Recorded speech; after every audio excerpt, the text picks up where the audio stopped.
welcome to Module 2, the Software Development Life Cycle or SDLC. So, in our previous module, we saw what software testing is, and this module will answer a big quick question: where does testing fit in the grand scheme of building software?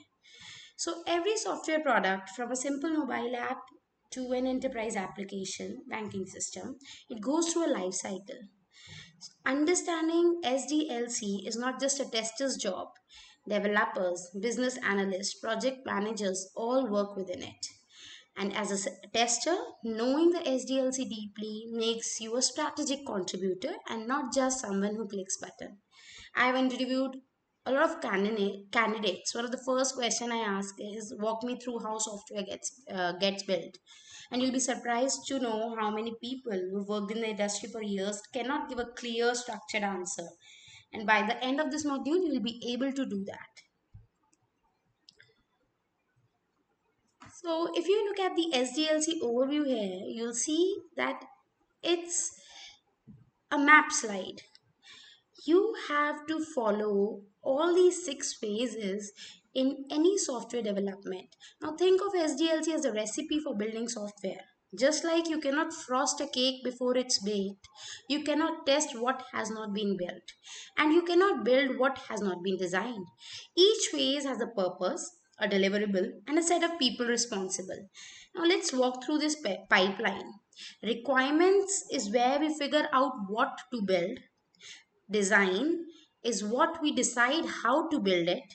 Development is the actual coding where we actually build it.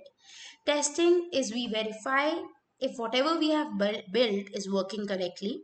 Deployment is releasing it to the end users, and maintenance is keeping it alive and healthy. In traditional waterfall projects, you go through these phases sequentially. One ends before the next one begins. But in modern agile projects, these phases happen in short cycles called sprints, which span over 1 to 4 weeks of time, and all phases can overlap. Now we'll go deeper into waterfall versus agile in a separate module. From a tester's perspective, testing does not happen only in the testing phase. A skilled QA engineer is involved from requirements onwards in reviewing the specifications, questioning the assumptions, and designing test cases before code is even written. Now, let us walk through the different phases that we just saw in the previous slide. So, the first phase is the requirement gathering phase, and this is where it all begins. Before a single line of code is written, before any design is created, we need to understand what are we building, for whom, and why.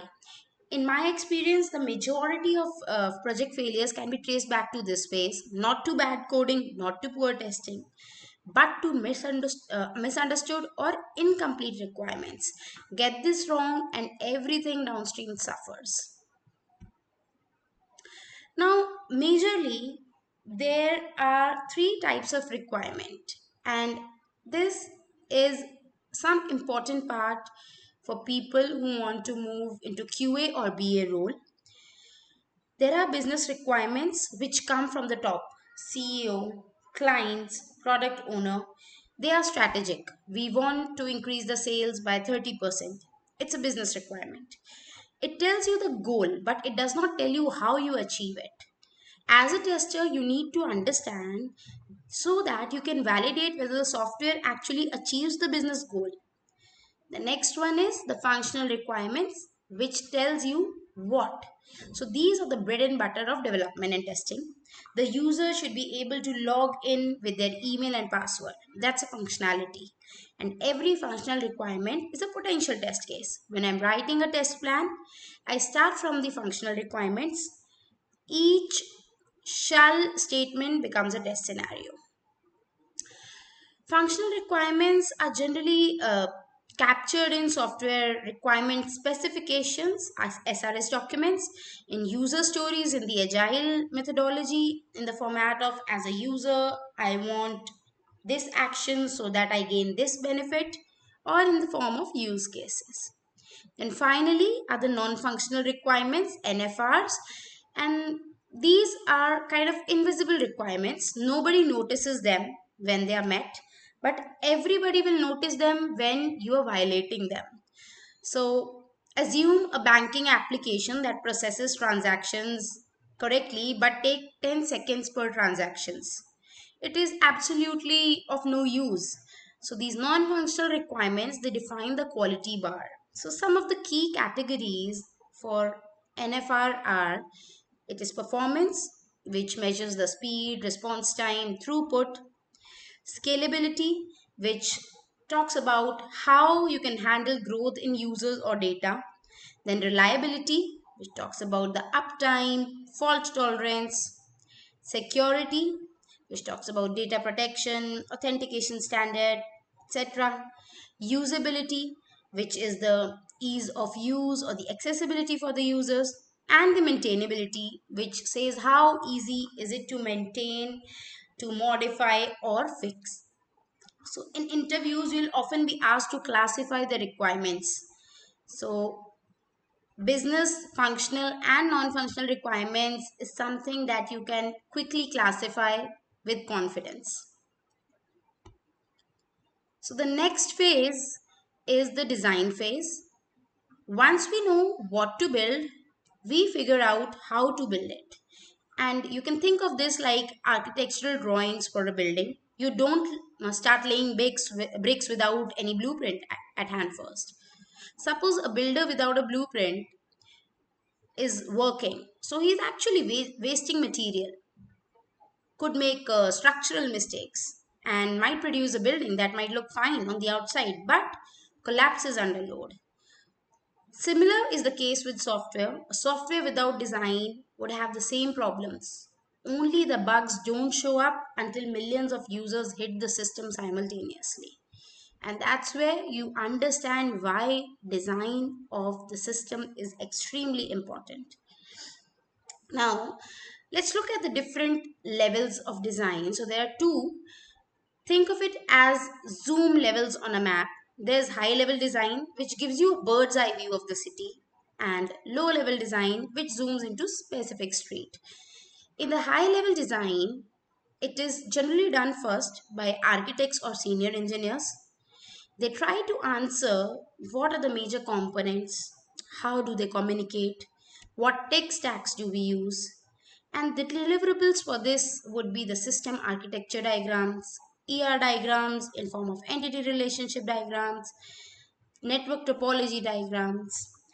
An example could be an e-commerce application high-level diagram where they can decide that the system will have a React front end and a Node.js API layer, a MySQL database, a Redis cache for the sessions, a payment gateway integration via Stripe API, or hosted on AWS with auto scaling, etc.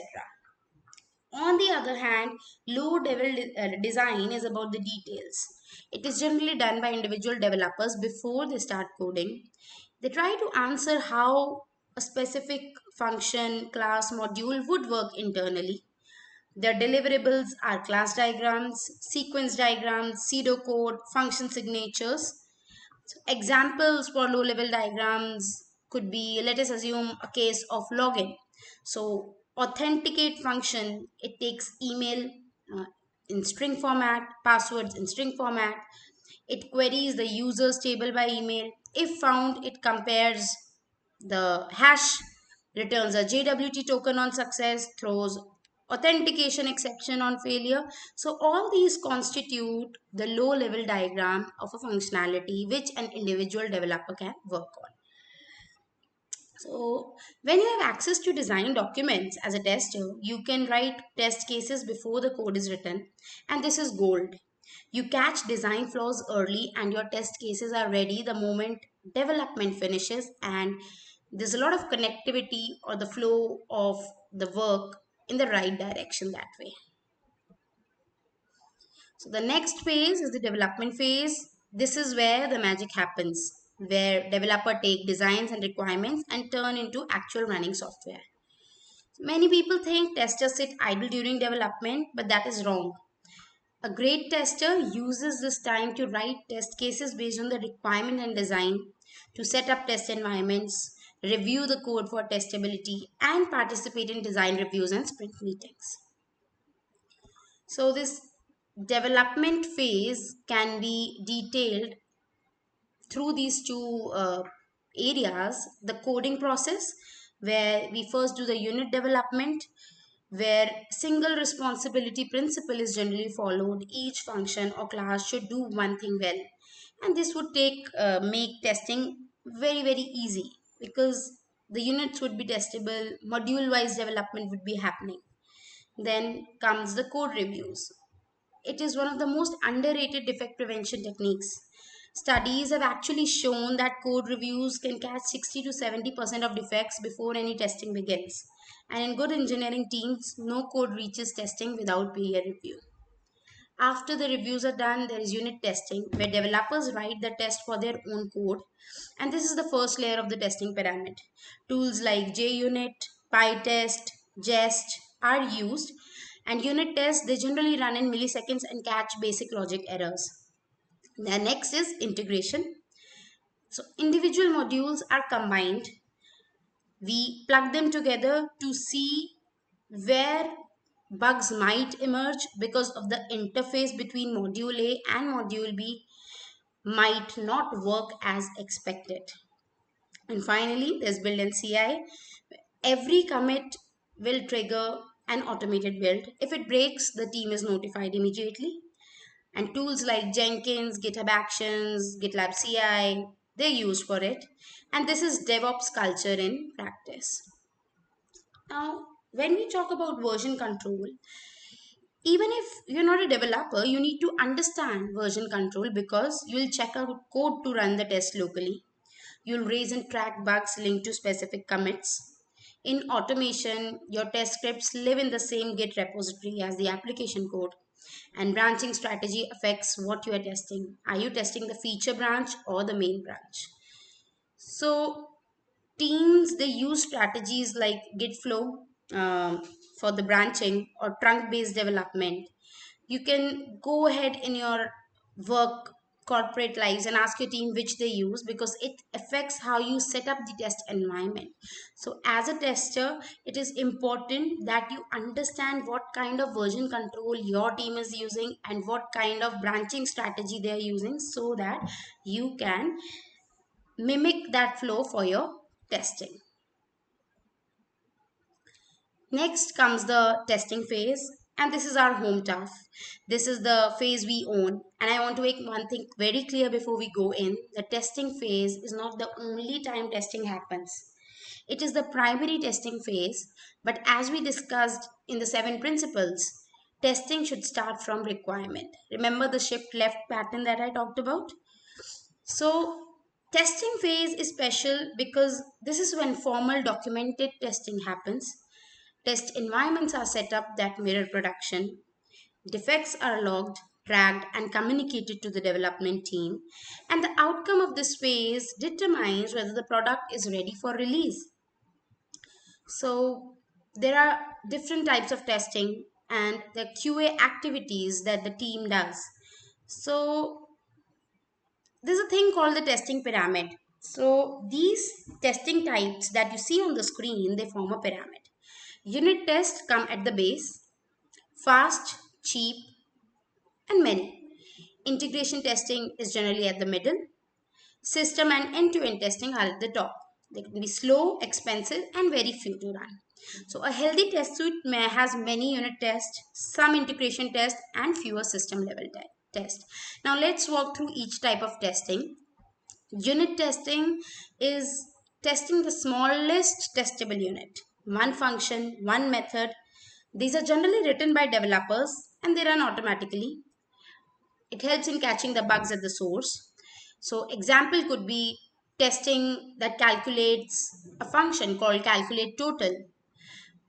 It returns 110, 110 when the given price is 100 and the tax is 10. So the testing around the calculation of the total price is something that you could do in the unit testing. The next one is the integration testing. So when module A and module B are combined, does the data flow correctly? Example could be user service sending a user ID to the order service. Does order service correctly retrieve the user's orders? This is where the interface bugs hide, and integration testing aims at capturing those. The next is the system testing, the full application end to end. Can a user register, log in, add the items to cart, check out, and receive a confirmation email? And this is primarily QA's domain. Black box testing tests the behavior, not the internals. Then there is regression testing. So every time there's a new feature that is being added or a bug is being fixed, we must ensure that nothing that has been working previously has been broken. And this is time intensive. Exactly why automation matters. Regression suits are equal to your safety net. The next is the user acceptance testing, or the UAT, where the real business user or their representatives, they test the software in a staging environment. They confirm if this is what they asked for, and it's the final human validation before the release. QA supports but does not lead this. Then we have performance testing, where we check if the system can handle concurrent users, maybe 10,000 of them. What happens if it's 50,000? Where does it break? And tools like JMeter, Gatling, K6, Load Runner, they're used for it. The types of performance testing can be the load testing to check the normal peak, stress testing beyond the peak, spike testing to check the sudden surge, soak testing to check sustained behavior over hours. Now, let us look at the QA activities that you can see in the strip at the bottom. So, these are the stages a QA engineer goes through in every testing cycle. There is test planning, what to test, how, with what resources, by when. Then there's test case design, where you write specific test scenarios and steps. There's test execution, where you run the test, record the pass and the fail. Then you do the defect logging, where you report bugs in a defect tracking tool like Jira or Bugzilla. There's defect retesting, where you verify that the fixed bugs are actually fixed and good to go. And then there is test closure, where you do the final reporting, summarizing coverage, pass rate, open risks, any other detail that should affect the overall project. So that's all about testing. Now let's talk about the next two phases, the last two phases, the deployment and maintenance. So deployment and maintenance, they are generally separate phases, but I'm covering them together because they are tightly related. Deployment is not the end, it is generally the beginning of the software's live life. Think of it like launching a product. The work does not stop when it ships. In fact, a whole new set of responsibilities begin for the teams. So when you look at the deployment side, there are release environments. Every professional software team has multiple environments. Code does not go straight to the production, it goes to the dev, QA, staging, which is also called pre-prod or UAT environment, and finally it goes to production. Each of the gate has approvals. QA is responsible for the QA environment and supports the staging validation. Then we have different deployment types, like this blue green, where two identical production environments are there. New versions deploy to green, traffic switches from blue to green. If something goes wrong, we switch back instantly. So all in all, there is never a time that there is complete failure of the system. There will always be a backup system for you. Then there is canary, where new versions are released to 1 to 5% of the user first. Then we monitor for issues and gradually we increase to 100%, not that we go all in. Then rolling, where instances are updated one by one. There's no downtime, but it becomes very difficult to roll back. Then there's smoke testing. So right after production deployment, QA runs 10 to 20 critical test cases to confirm that the system is alive and the most important functions are working. And you can think of it as, is the engine running before handing over the car? Then when you look at the maintenance column, the bug fixing and updates, you will see production bug fixing comes first. So critical bug in production is called a P1 or SEV1. It gets fixed immediately. often working nights or weekends. The fix goes through a compressed mini SDLC, code fix, unit test, peer review, QA verify, deploy. Speed matters, but quality is also something that we take care of when we are going for any production bug fix. Then there's performance monitoring. There are tools like Datadog, New Relic, and Dynatrace that watch the live system 24/7. They alert the team when the response time spike, the error rate increases, or the server runs out of memory. QA should understand these dashboards so that they can better make use of what is happening in the environment. Here's the beautiful truth about SDLC, it never truly ends. Once you have maintained a product and gathered user feedback, that feedback becomes new requirements and the cycle begins again. And this is the essence of agile continuous improvement. So, with this, we come to an end to the phases of SDLC. But now let's take a quick look what are the different forms, different projects, different models.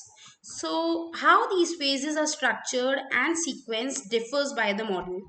In waterfall, it is sequential, linear. Phase 2 does not start until phase 1 is complete.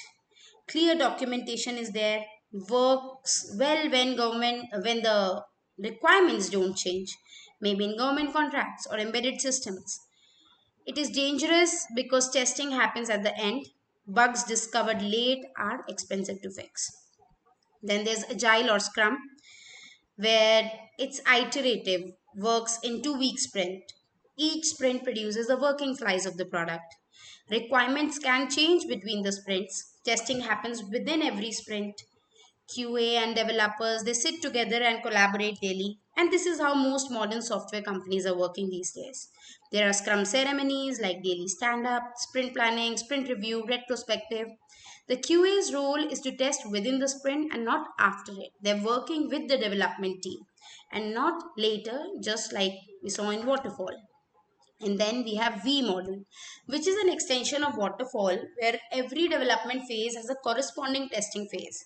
For requirements, there is acceptance test design. For system design, there is system test design, etc. This V model is generally used in mission critical system or safety critical domains where defects are unacceptable, like aerospace and defense. So, in your career, you'll encounter all three and hybrids. Most companies say that they're agile, but in practice, something in between. Understanding all the models make you adaptable and hireable. So, be ready to explain the difference between waterfall and agile, and it is one of the most common interview questions in QA roles who are entering the industry or who are very new in the industry. Now, this is one of the most important slide for the students entering the industry. It reframes the QA role. So here's the myth I want to bust today that QA only matters during the testing phase. Look at this chart. A QA engineer has meaningful work in every phase of the SDLC. During the requirements, when QA reviews the requirements early, we catch ambiguity before it becomes expensive.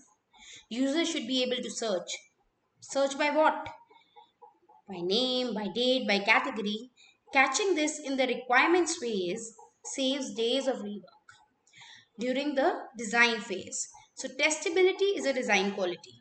If the system is designed without thinking about how it will be tested, you end up with tightly coupled code that is impossible for testing in isolation. QA can advocate for testable design. During the development, the test cases can be written before the code is done. Means developers know exactly what they'll be tested against. No surprises. Automation framework set up in advance means the automation can start as soon as the code is deployed. Then comes testing, our primary deliverable phase, and this is where the formal quality gate happens. Deployment, we do the smoke testing after deployment. That is our responsibility. We confirm the system is live and functional before the full user base hits in. And then the maintenance phase. When a bug is fixed and a patch is released, QA will retest it. QA will ensure that the fix did not break something else. So the most valuable QA professionals I've worked with, they did not wait to be handed the software to test. They were in every meeting, asking questions, raising risk, and thinking about testing from day one. And that's the mindset that gets you promoted. So, with this, we come to the end of module 2. In the upcoming modules, we'll talk about test management, test design, automation, and if you have a topic you want me to cover, comment below. Your feedback shapes this series. Thank you for watching. I'll see you in the next module. Keep learning, keep questioning, and remember, quality is built in, not bolted on. Thank you.